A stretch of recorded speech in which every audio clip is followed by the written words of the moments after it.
Hello, today we will guide you through how to fix Outlook error. Basic authentication is disabled. If you're seeing this Outlook error, it usually means the app is trying to connect using an older sign-in method that is no longer supported. The good news is that a simple account refresh inside Outlook can often resolve the issue. We'll walk through the process carefully so you can follow along without confusion. Start by opening Outlook on your device.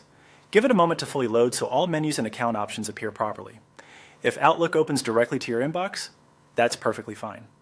If it opens to a sign-in screen instead, you can continue from there. Next, sign into your account if you are not already signed in.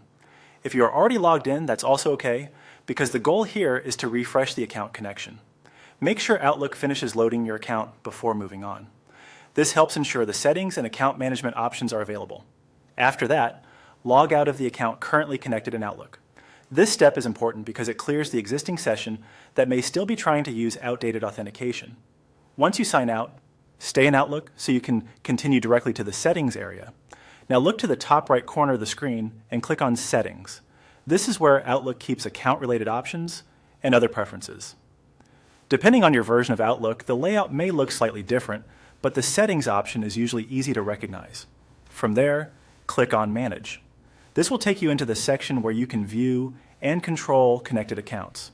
Take your time here and make sure you are selecting the correct account if more than one is listed. Once you're in the account management area, scroll down until you find the Remove option. Then click it. Removing the account from Outlook does not usually delete your email address itself. It simply disconnects it from the app so you can add it back cleanly.